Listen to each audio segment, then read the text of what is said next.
नमस्कार, आदाब, शुभ प्रभात। हमारे देश में सूटसेयर्स, भविष्य वक्ताओं की कमी नहीं है और हम भारतीयों की आदत है, चाहे हम मानते हों या ना मानते हों, कोई ज्योतिषी यदि मिल जाए तो उससे अपने भाग्य के बारे में, अपने भविष्य के बारे में पूछने की।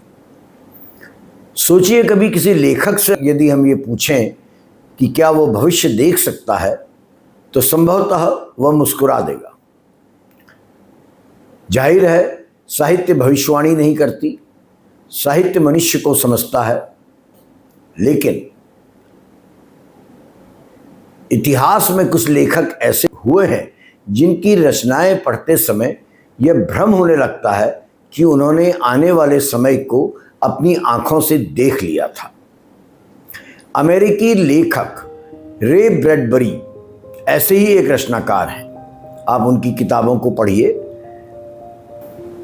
उनकी किताबें पढ़ते हुए लगता है कि वे हमारे समय के भीतर बैठे हुए लिख रहे हैं। उन्होंने आर्टिफिशियल इंटेलिजेंस की भविष्यवाणी नहीं की, कृत्रिम बुद्धिमत्ता की भविष्यवाणी नहीं की, लेकिन उन्होंने उस मनुष्य को पहचान लिया था जो धीरे धीरे मशीनों से नहीं, अपनी ही संवेदनहीनता से हार गया। यही कारण है कि रे ब्रैडबरी को केवल विज्ञान कथा लेखक कहना उनके साहित्य के साथ अन्याय है। वे विज्ञान के लेखक कम, मेरी दृष्टि में सभ्यता के आलोचक अधिक हैं। उनकी रुचि अंतरिक्ष में नहीं, मनुष्य के भीतर थी।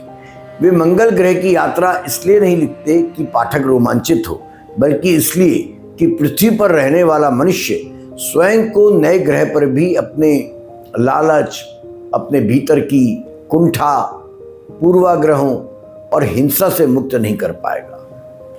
उनके लिए भविष्य कोई चमकदार तकनीकी दुनिया नहीं थी, वह वर्तमान का नैतिक विस्तार था। 22 अगस्त 1920 को अमेरिका के इलिनॉय राज्य में जन्मे रे ब्रैडबरी ने औपचारिक विश्वविद्यालयीय शिक्षा प्राप्त नहीं की। वे अक्सर कहा करते थे कि उनका विश्वविद्यालय उनकी लाइब्रेरी है, पुस्तकालय है। यंग एज से ही वे सार्वजनिक पुस्तकालयों में घंटों बैठकर साहित्य, इतिहास, विज्ञान, दर्शन, तमाम विषय पढ़ते थे। ये तथ्य महज जीवनी का हिस्सा नहीं है। बाद में जब उन्होंने एक किताब लिखी जिसका नाम है फ़ारेनहाइट 451, एक उपन्यास लिखा। ये एक ऐसा उपन्यास जिसमें किताबें जला दी जाती हैं, तो उसके पीछे पुस्तकालयों के प्रति उनका वही गहरा प्रेम काम कर रहा था। उनके लिए पुस्तक केवल कागज नहीं, वह मनुष्य की स्मृति है। और जिस समाज की मेमोरी, जिस समाज की स्मृति नष्ट हो जाए, उसका भविष्य भी नष्ट हो जाता है। 20वीं शताब्दी का मध्य विश्व इतिहास का सबसे अशांत काल था। हो सकता है हमारे बाद कोई 21वीं शताब्दी के इस समय को सबसे अशांत काल माने। फिलहाल 20वीं शताब्दी का मध्य आज तक के विश्व के इतिहास में बेहद अशांत काल था, या सबसे ज़्यादा अशांत काल था। कारण दो वर्ल्ड वॉर्स, परमाणु बम, शीत युद्ध, वैचारिक ध्रुवीकरण और उसके बाद तीव्र वैज्ञानिक प्रगति, इन सब ने मनुष्य को अभूतपूर्व शक्ति भी दी है और अभूतपूर्व भय भी। और इसी समय विज्ञान कथा साहित्य की लोकप्रियता भी बढ़ रही। अधिकांश लेखक अंतरिक्ष यात्रा, एलियन सभ्यताओं और भविष्य की मशीनों की कल्पना कर रहे थे, लेकिन रे ब्रैडबरी ने इस परंपरा को एक बिल्कुल अलग दिशा दी। उन्होंने पूछा, यदि तकनीक आगे बढ़ती गई तो मनुष्य भीतर से छोटा होता जाएगा, और फिर क्या होगा? उनके साहित्य का सबसे प्रसिद्ध उत्तर है फ़ारेनहाइट 451। ये केवल एक उपन्यास नहीं, आधुनिक सभ्यता की सबसे तीखी आलोचनाओं में से एक है। इस पुस्तक का शीर्षक उस तापमान की ओर संकेत करता है जिस पर कागज में आग लग जाती है, लेकिन ब्रैडबरी की चिंता कागज के जलने से कहीं अधिक विचारों के जलने की थी। उनके उपन्यास में फायर एक्सटिंग्विशर्स नहीं होते, वे आग नहीं बुझाते, किताबें जलाते हैं। राज्य का उद्देश्य, स्टेट का उद्देश्य लोगों को अज्ञानी बनाना नहीं, बल्कि उन्हें इतना मनोरंजन और इतना शोर दे देना है कि वे स्वयं पढ़ना छोड़ दें। आज भी तो यही होता हम देख रहे हैं। और इसी कारण रे ब्रैडबरी असाधारण है मेरी दृष्टि में। उन्होंने सेंसरशिप का भय केवल सरकारी प्रतिबंधों में नहीं देखा, उन्होंने उससे बड़ा खतरा उस समाज में देखा जो स्वयं पढ़ना बंद कर देता है। इसीलिए मैं कह रहा हूं वो सूदसेयर थे, भविष्यवक्ता थे। आज देखिए WhatsApp university, reels, memes, videos, सबका चलन है, पढ़ना बंद हो गया है। बहरहाल, जब फ़ारेनहाइट 451 पब्लिश हुआ था तब इंटरनेट नहीं था, सोशल मीडिया नहीं था, स्मार्टफोन नहीं थे, आर्टिफिशियल इंटेलिजेंस नहीं थी। फिर भी आज यदि आप उसे पढ़ेंगे तो आपको लगेगा वो हमारे समय का उपन्यास है। बड़ा स्क्रीन, लगातार चलता, शोर शराबा, मनोरंजन, छोटी होती ध्यान क्षमता, पुस्तकों से दूरी और विचारों के स्थान पर त्वरित प्रतिक्रियाओं का संसार, इमीडिएट रिस्पॉन्स। ब्रैडबरी ने इन सबकी कल्पना उस समय कर ली थी जब यह सब विज्ञान कथा जैसा लगता था। लेकिन यहां पर एक महत्वपूर्ण बात समझनी चाहिए। ब्रैडबरी तकनीक के विरोधी नहीं थे, वे स्वयं सिनेमा और विज्ञान से गहरा प्रेम करते थे। उनका विरोध उस तकनीक से था जो मनुष्य को प्रश्न पूछने से रोकता है। उनके लिए सबसे बड़ा संकट मशीन नहीं, वह मनुष्य है जो अपनी स्वतंत्र सोच छोड़कर सुविधा का दास बन जाता है। इसलिए फ़ारेनहाइट 451 का असली विषय किताबें नहीं, स्वतंत्र चेतना है। रे ब्रैडबरी का दूसरा महान ग्रंथ कहिए आप तो वो है द मार्शियन क्रॉनिकल्स। पहली दृष्टि में ये मंगल ग्रह पर बसने वाले मनुष्यों की कहानी प्रतीत होती है, लेकिन ध्यान से पढ़ने पर स्पष्ट होता है यह हमारी अपनी पृथ्वी की कहानी है। ब्रैडबरी मंगल पर भी वही मनुष्य भेजते हैं जो पृथ्वी पर युद्ध करता है, उपनिवेश बनाता है, लोकल कल्चर को नष्ट करता है और अपने अहंकार को सभ्यता का नाम देता है। इसलिए द मार्शियन क्रॉनिकल्स विज्ञान कथा कम और उपनिवेशवाद की नैतिक आलोचना अधिक है। मंगल उनके यहाँ कोई नया संसार नहीं है, मनुष्य की पुरानी गंदी आदतों का नया मंच है। ब्रैडबरी के साहित्य में स्मृति एक केंद्रीय फैक्टर है, तत्व है। वे बार बार कहते हैं कि जो समाज अपनी स्मृतियों से कट जाता है वो भविष्य का निर्माण कर ही नहीं सकता। इसलिए उनकी रचनाओं में लाइब्रेरीज हैं, बुक्स हैं, बूढ़े लोग हैं, बचपन की यादें हैं और छोटे शहर हैं जो बार बार लौटते हैं। ब्रैडबरी मानते थे कि आधुनिकता का अर्थ अतीत को नष्ट करना नहीं, बल्कि उससे संवाद करते हुए भविष्य बनाना है। इसी कारण वे उन लेखकों में शामिल हैं जिनकी रचनाएं हर दशक में नए अर्थ ग्रहण करती हैं। कोल्ड वॉर के दौर में उन्हें परमाणु युग का लेखक कहा गया, बाद में उन्हें टेलीविजन संस्कृति का आलोचक कहा गया। आज आर्टिफिशियल इंटेलिजेंस और एल्गोरिदम के समाज के दौर में उन्हें डिजिटल सभ्यता का भविष्य दृष्टा कहा जा रहा है। लेकिन सच यह है वे इनमें से किसी एक विषय के लेखक नहीं थे, वे मनुष्य की स्वतंत्रता के लेखक थे। और यहीं से रे ब्रैडबरी का साहित्य विज्ञान कथा की सीमाओं को तोड़कर विश्व साहित्य का हिस्सा बन जाता है। उनका प्रश्न आज भी वही है, क्या हम तकनीक का उपयोग कर रहे हैं या टेक्नोलॉजी हमारा उपयोग कर रही है? क्या हम पढ़ रहे हैं या केवल देख रहे हैं? क्या हम सोच रहे हैं या केवल प्रतिक्रिया दे रहे हैं? गंभीर प्रश्न है और इन प्रश्नों का उत्तर खोजते हुए हमें महसूस होता है कि रे ब्रैडबरी भविष्य की नहीं, हमारे वर्तमान की कहानी लिख रहे थे। यदि रे ब्रैडबरी को केवल फ़ारेनहाइट 451 का ही लेखक मान लिया जाए तो हम उनके साहित्य का सबसे महत्वपूर्ण पक्ष खो देंगे। ब्रैडबरी की वास्तविक शक्ति किसी एक उपन्यास में नहीं, बल्कि उस दृष्टि में है जिससे वे पूरी आधुनिक सभ्यता को देखते हैं, चेतावनी देते हैं कि सभ्यता का पतन हमेशा युद्ध से नहीं होता। कई बार वो एंटरटेनमेंट, लग्जरी और डिप्रेशन के बीच चुपचाप घटित होता है। यही कारण है ब्रैडबरी की तुलना अक्सर जॉर्ज ऑरवेल से की जाती है, एल्डस हक्सले से की जाती है। इन दोनों ने भी भविष्य की कल्पना की और ये तीनों मिलकर अलग अलग प्रकार के भय की बात करते हैं। ऑरवेल को डर था कि राज्य मनुष्य की स्वतंत्रता छीन लेगा। 1984 जो उनकी पुस्तक है 1984, उसमें सत्ता हर नागरिक पर निगरानी रखती है, भाषा को कंट्रोल करती है और इतिहास तक बदल देती है।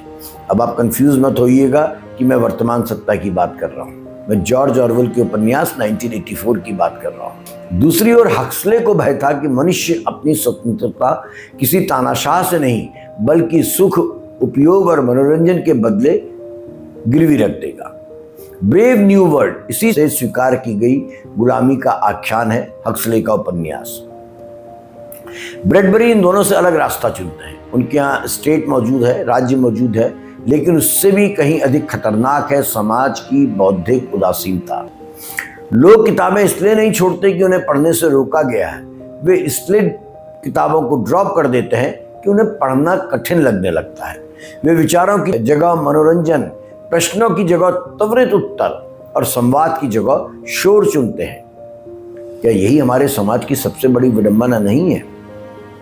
आपको नहीं लगता हम ऐसे दौर में जी रहे हैं जहां लाखों पुस्तकें एक क्लिक पर उपलब्ध हैं, लेकिन पढ़ने का धैर्य लगातार कम हो रहा है। हमारी उंगलियां स्क्रीन पर तेजी से चलती हैं, लेकिन हमारी आंखें लंबे समय तक किसी पुस्तक पर टिक नहीं पाती। आकलन कीजिएगा। मैं आपसे कह रहा हूं, उन लोगों से कह रहा हूं जो पढ़ने लिखने वाले माने जाते हैं, क्या ये बात हम पर लागू नहीं होती? हम पहले से अधिक जुड़े हुए हैं, लेकिन पहले से अधिक एकांकी हो गए और ब्रैडबरी का साहित्य इसी अकेलेपन का साहित्य है। मैं पुनः दोहराता हूं, वो टेक्नोलॉजी के विरोधी नहीं थे। उन्होंने कहीं पर भी कभी ये नहीं कहा कि मशीनें बुरी हैं। उनका प्रश्न हमेशा ये था कि क्या टेक्नोलॉजी मनुष्य की कल्पनाशीलता को समृद्ध कर रही है या उसे धीरे धीरे कमजोर बना रही है? आर्टिफिशियल इंटेलिजेंस क्या कर रही है? हमारी सोचने की शक्ति को खत्म करती जा रही है। और इसी संदर्भ में उनकी अनेक कहानियां बड़ी उल्लेखनीय हैं। There will come soft rains, इस कहानी में वे परमाणु युद्ध के बाद एक अत्याधुनिक घर की बात करते हैं जो अपनी सारी मशीनों के साथ चलता है, जबकि उसके भीतर रहने वाला कोई मनुष्य जीवित बचा ही नहीं है। मशीनें अपना काम करती जाती हैं, दरवाजे खुलते हैं, भोजन बनता है, सफाई होती है, खाने वाला कोई नहीं है, घर खाली है। यह कहानी केवल विज्ञान कथा नहीं है, यह आधुनिक सभ्यता पर एक भयावह टिप्पणी है। यदि मनुष्य ना बचे तो टेक्नोलॉजी किसके लिए बचेगी? एक और कहानी है उनकी, पढ़िएगा, गूगल में उपलब्ध है, अ साउंड ऑफ थंडर। इसमें वो समय यात्रा के माध्यम से एक अत्यंत गहरा विचार प्रस्तुत करते हैं। इतिहास की छोटी सी घटना भी भविष्य को बदल सकती है। एक तितली का कुचल जाना भी सभ्यता की दिशा बदल देता है। आज इसे लोकप्रिय संस्कृति में बटरफ्लाई इफेक्ट के रूप में याद किया जाता है। यह केवल वैज्ञानिक कल्पना नहीं थी, बल्कि यह समझाने का प्रयास है कि दुनिया में कोई भी घटना पूरी तरह अलग थलग नहीं होती। ब्रैडबरी की एक और विशेषता यह है कि वह बचपन को बड़ी गंभीरता से लेते हैं। उनके लिए बच्चा केवल कहानी का पात्र नहीं है, वो कल्पना, जिज्ञासा और आश्चर्य का प्रतीक है। आधुनिक सभ्यता का सबसे बड़ा संकट उनके अनुसार तब शुरू होता है जब मनुष्य आश्चर्यचकित होना छोड़ देता है।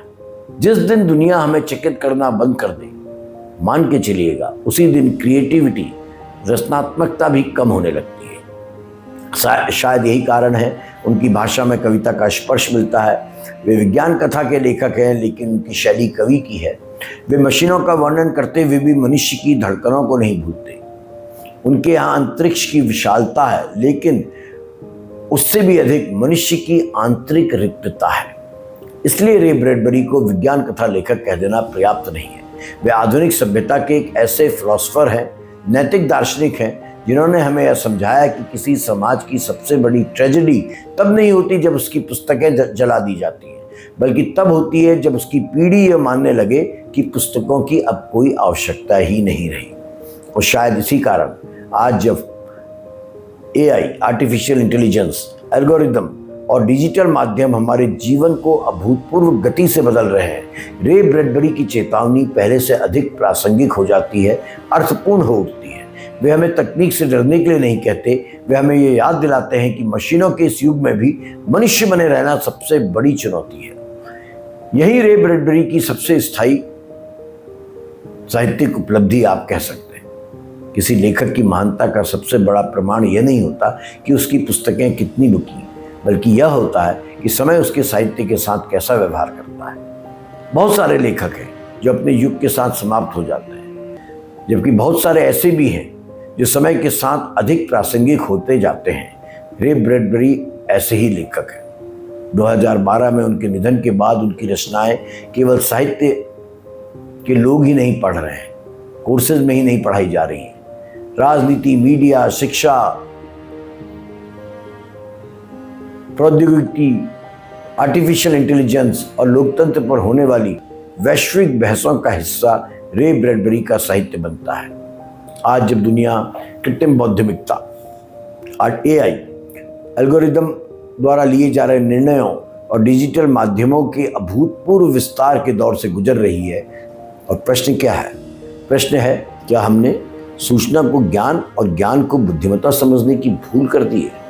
मनुष्य के इतिहास में पहली बार ऐसा समय आया है जब हमारे पास जानकारी की कोई कमी नहीं है। एक मोबाइल फोन में उतनी सूचनाएं उपलब्ध है जितनी कभी दुनिया के सबसे बड़े पुस्तकालयों में भी एक साथ उपलब्ध नहीं थी। लेकिन सोचिए, क्या इससे हम अधिक विवेकशील हुए हैं? क्या हमारी कल्पना शक्ति बढ़ी है? क्या हमारा नैतिक साहस मजबूत हुआ है? रे ब्रैडबरी का उत्तर इन प्रश्नों पर आश्चर्यजनक रूप से स्पष्ट है। वे लिखते हैं कि सूचना अपने आप में मनुष्य को बेहतर नहीं बनाती। यदि पढ़ने की संस्कृति समाप्त हो जाएगी, यदि गहरे चिंतन की आदत समाप्त हो जाएगी, यदि मनुष्य केवल तात्कालिक प्रतिक्रियाओं का प्राणी बन जाएगा, तो तकनीक का विकास भी उसे भीतर से खाली ही छोड़ देगा। यही कारण है फ़ारेनहाइट 451 आज पहले से अधिक प्रासंगिक है। ब्रैडबरी ने जिस समाज की कल्पना की थी, वहां किताबें जल रही थी। हमारे समय में शायद किताबें नहीं जल रही, लेकिन उन्हें पढ़ने का समय लगातार कम होता जा रहा है, जलता जा रहा है। ब्रैडबरी ने हमें बताया कि किसी सभ्यता का अंत हमेशा विस्फोट से नहीं होता। कभी कभी वो धीरे धीरे अपनी स्मृति खो देता है। जब लोग इतिहास पढ़ना बंद कर देते हैं, जब साहित्य को अनावश्यक मान लिया जाता है, जब पुस्तकालयों की जगह केवल तात्कालिक मनोरंजन ले लेता है, तब पतन की शुरुआत हो चुकी होती है। और ये पतन बाहर से नहीं, भीतर से आता है। रे ब्रैडबरी का साहित्य इसलिए भी महत्वपूर्ण है कि उसमें निराशा के भीतर भी आशा बची रहती है। फ़ारेनहाइट 451 के अंत में कुछ लोग किताबों को याद करके बचाते हैं। वे पुस्तकालय नहीं बचा पाए, लेकिन उन्होंने शब्दों को अपने भीतर जीवित रखा। ये दृश्य केवल साहित्यिक कल्पना नहीं, बल्कि मानव सभ्यता के भविष्य में ब्रैडबरी के विश्वास का प्रतीक है। जब तक मैं समझता हूँ कुछ लोग पढ़ते रहेंगे, सोचते रहेंगे और स्मृति को बचाए रखेंगे, तब तक सभ्यता को पूरी तरह पराजित नहीं किया जाए। बाकी संवाद जहाँ शब्द डरते नहीं के इस मंच में रे ब्रैडबरी को याद करना मेरी दृष्टि में इसलिए बेहद आवश्यक है कि उन्होंने शब्दों को या शब्दों की स्वतंत्रता को मनुष्य की स्वतंत्रता से अलग नहीं माना। उनके लिए पुस्तक केवल ज्ञान का स्रोत नहीं थी, वो असहमति का अधिकार थी, कल्पना की उड़ान थी और डेमोक्रेसी की आत्मा थी। जो समाज किताबों से डरने लगता है, वो अंततः विचारों से भी डरने लगता है। आज जब दुनिया में सेंसरशिप, दुष्प्रचार, इंफॉर्मेशन वॉर और आर्टिफिशियल इंटेलिजेंस के नैतिक प्रश्नों पर बहस तेज है, तब ब्रैडबरी की रचनाएं किसी भविष्यवाणी की तरह नहीं, बल्कि एक मॉरल डॉक्यूमेंट की तरह पढ़ी जानी चाहिए, नैतिक दस्तावेज की तरह। वे हमें ये नहीं बताते कि भविष्य कैसा होगा, वे हमें बताते हैं कि भविष्य कैसा नहीं होना चाहिए। और शायद यही किसी महान लेखक की सबसे बड़ी पहचान है। ब्रैडबरी ने मंगल ग्रह की यात्रा लिखी, लेकिन उसका वास्तविक गंतव्य मनुष्य का हृदय था। उन्होंने आग में जलती किताबों का वर्णन किया, लेकिन उनकी चिंता कागज नहीं, विचार थे। उन्होंने भविष्य की मशीनों की कल्पना की, लेकिन उनका सबसे बड़ा प्रश्न आज भी वही है। यदि मनुष्य अपनी संवेदना, अपनी स्मृति और अपनी स्वतंत्र सोच खो देगा, तो क्या वह सचमुच मनुष्य रह जाएगा?